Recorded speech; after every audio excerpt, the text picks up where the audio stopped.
अस्सलाम वालेकुम स्टूडेंट्स। आज की वीडियो में हम लोग करने वाले हैं अपना 10th क्लास का यूनिट नंबर 9 का फर्स्ट थ्योरम।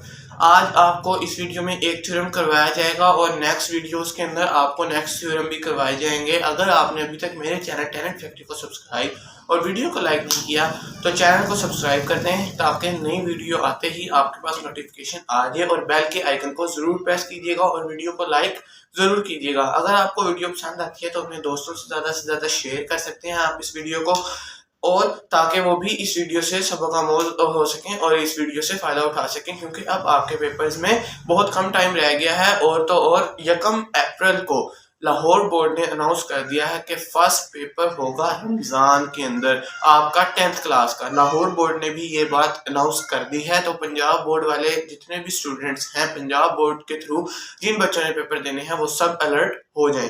जी स्टूडेंट्स, हमने अब अपना करना है फर्स्ट न्यूमेरिकल।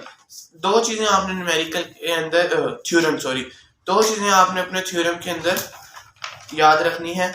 पहली ये कि जो आपकी स्टेटमेंट है उसका फर्स्ट हाफ हिस्सा आपका टू प्रूव होगा। आपने 9th के अंदर देखा था आपका गिवन होता है, टू प्रूव होता है, कंस्ट्रक्शन होती है और रीजन में स्टेटमेंट, प्रूफ में स्टेटमेंट और रीजन होता है।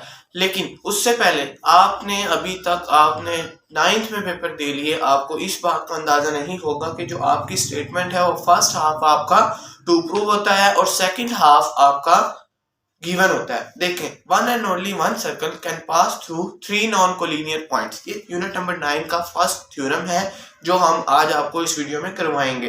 देखें, one and only one circle can pass through 3 non collinear points. Given में आपको क्या है, A, B and C are 3 non collinear points on a plane या इन अ प्लेन। आपको इसके अंदर उसने कहा है आपके पास A, B और C 3 नॉन कोलिनियर पॉइंट्स हैं। उसने आपको बताया है आपके पास इस तरह का सर्कल है, आपके पास एक इस तरह का सर्कल है, लेकिन आपका वो सर्कल यहां तक हाफ है, बाकी आपका वो सर्कल काउंट नहीं होगा। सर्कल मैंने आपको समझाने के लिए दिखाया, लेकिन सर्कल का मिड पॉइंट आपके पास वही है। ये आपके सर्कल का मिड पॉइंट है और आपके सर्कल का जो मिड पॉइंट है उसके ऊपर एक लाइन सर्कल से आकर अटैच सर्कल के मिड से गुजरती है। अब देखें, उन्होंने आपको कहा है 3 बाइसेक्टर्स हैं। ये आपका एक बाइसेक्टर, ये आपका दूसरा बाइसेक्टर जी। अब ये आपका A है, ये B है और ये C है जी। अभी आज की वीडियो में आपको ये भी बताया जाएगा कि आप थ्योरम किस तरीके से करें तो आपको पूरे 8 नंबर मिल सकते हैं। आपको आज की वीडियो में ये बात भी हम बता देंगे ताकि आप अपने थ्योरम के अंदर 8 नंबर पूरे ले सकें। देखिए यार, 5 थ्योरम है, आप वो 5 कर लें, कोई एक तो आएगा, 8 नंबर आगे। कोई कमजोर बच्चा भी है वो भी इन थ्योरम्स को करके एमसीक्यूज करके कुछ डेफिनेशंस करके या उसको जो क्वेश्चंस आते हैं वो करके पास तो हो ही सकता है।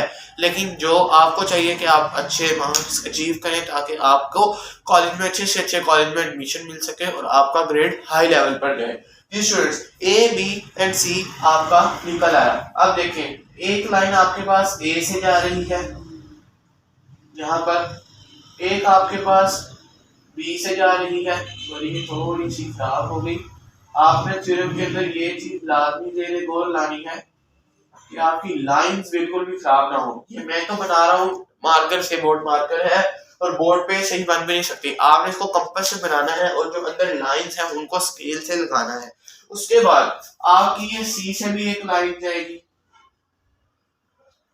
अच्छा जी, अब इस पॉइंट को हम क्या कहते हैं, इस पॉइंट का नाम है O। ये O क्यों है, इस O का भी मैं आपको अभी बताता हूं, लेकिन उससे पहले हमारी इस पॉइंट से एक और लाइन गुजरेगी जो कुछ इस तरह होगी। ये मेरी तो यहां से गुजरी है, लिहाजा आपकी यहाँ पे होनी चाहिए। ये आपका O है और यहाँ पर भी आपकी सारी लाइनें मुनक़ता करनी चाहिए। ये देखें, ये आपका O बन गया। अच्छा जी, अब थ्योरम के अंदर आपने क्या करना होता है, बच्चे क्या मिस्टेक करते हैं और आप क्या मिस्टेक नहीं करें तो आपको फुल नंबर मिलेंगे। दो बातें आपको बताऊंगा। पहले ये बच्चे जो आपका थ्योरम है इसके अंदर अल्फाबेट्स कोई और यूज करते हैं, और जो आपकी स्टेटमेंट आपका आगे सॉल्व करने का मेथड है, स्टेटमेंट, रीजन और टू प्रूफ और कंस्ट्रक्शन और गिवन, उसके अंदर अपने अल्फाबेट्स कुछ और यूज करते हैं। आप यहाँ पर लिखें, ये आपने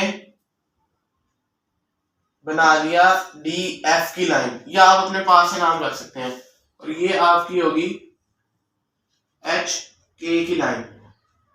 अच्छा, सबसे बड़ी बात, मेरा आप लोगों से क्वेश्चन है कि इस ओ का नाम हमने ओ ही क्यों रखा। इस ओ का नाम स्टूडेंट्स हमने ओ इसलिए रखा कि जो आपका ओ होता है वो आपका ओरिजिन होता है। ओरिजिन इसको कहते हैं, इसलिए हम इसका नाम ओ रख लेते हैं, इसलिए हमने इसको ओ कहा। ये बात आपकी क्लियर होगी। यहाँ पर आपका थ्योरम भी मेरे हिसाब में जो डायग्राम है वो क्लियर हो जाना चाहिए। ये सिर्फ समझाने के लिए था, ये आपने उसमें लिखना नहीं है। लेकिन मेरी डेफिनेशन डायग्राम आप लोग देख रहे होंगे थोड़ी रफ है, आपने डायग्राम नीट करके बनानी है, स्केल से बनाकर उसको एक बॉक्स में रख देना है, और यहाँ पर आपने हेडिंग देनी है डायग्राम की। जब आप डायग्राम की हेडिंग दे लें तो उसके बाद आपने जो आपकी बुक के अंदर, वैसे तो बुक में आपकी डायग्राम भी थी, मैं बुक से समझा सकता था, लेकिन आपकी बुक से मैंने इसलिए नहीं समझाई ताकि आपको समझ आ जाए, और यहाँ पर मैंने ड्रॉ भी कर दी। अब देखें, उन्होंने कहा है A B and C 3 non collinear points in a plane. इस प्लान के अंदर 3 नॉन कोलिनियर पॉइंट्स हैं, ए बी और सी, 1 2 और 3।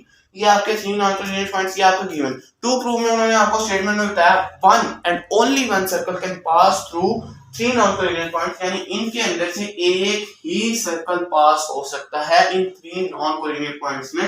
ये हो रहा है, यहाँ पर हो रहा है। अच्छा जी, उन्होंने आपको कहा है आपने अब कंस्ट्रक्शन क्या करनी है। ये जो आपकी डॉटेड लाइन होती है ना, ये आपकी कंस्ट्रक्शन है, join A B and C with O.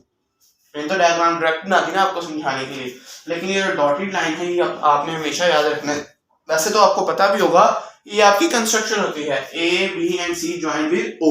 आप अपनी थोड़ी सी वर्डिंग चेंज कर सकते हैं, मगर उसका मीनिंग वही होना चाहिए। उसके बाद उन्होंने आपको प्रूफ में बताया है every point on D F, every point on D F is equidistant from A B.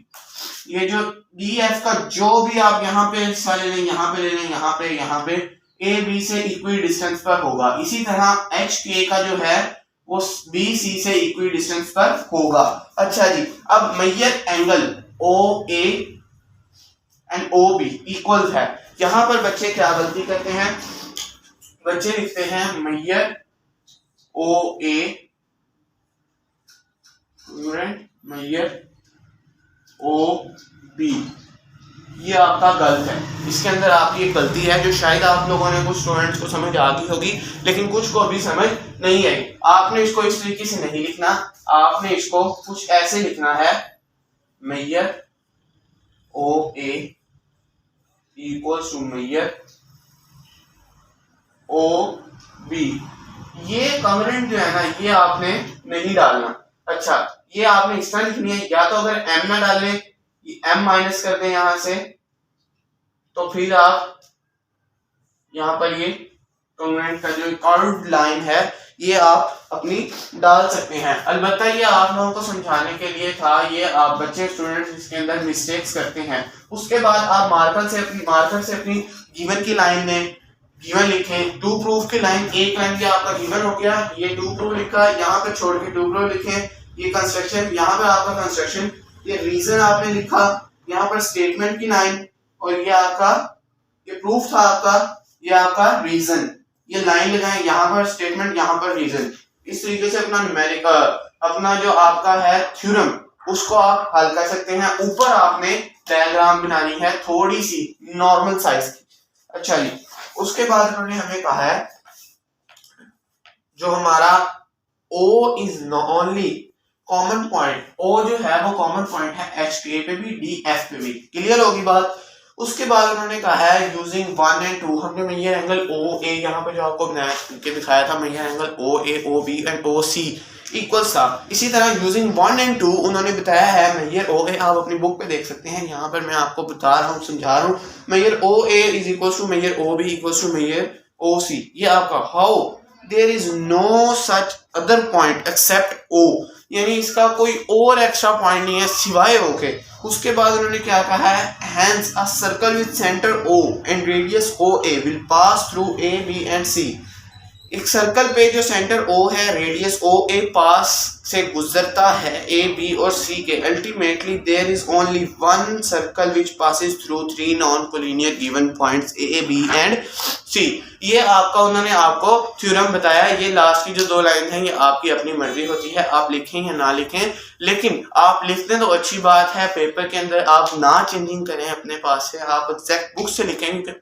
कुछ पेपर चेकर ऐसे होते हैं, मैंने बच्चों को नोट किया है कि वो क्या करते हैं कि अपना वो कहते हैं हमने तो सर जी सही लिखा था लेकिन हमारा पेपर सही तरीके से चेक नहीं हुआ, नंबर पूरे नहीं आए। वजह क्या होती है? वजह भाई इसी तरह होती है कि आप लिख के आते हैं अपनी वर्डिंग में, कुछ पेपर चेकर्स तो वो चेक कर देते हैं, मगर कुछ पेपर चेकर्स को मैंने खुद मैं जानता हूँ कि वो बुक लेके बैठे होते हैं साथ, वो आपको बुक से बता रहे होते हैं। अलबत्ता ऑल द बेस्ट, आपके पेपर में 10 मंथ रह गए हैं, आप तैयारी करें और अपना बेस्ट दीजिएगा। और मुझे नेक्स्ट वीडियो तक के लिए दीजिए इजाज़त। अस्सलाम वालेकुम।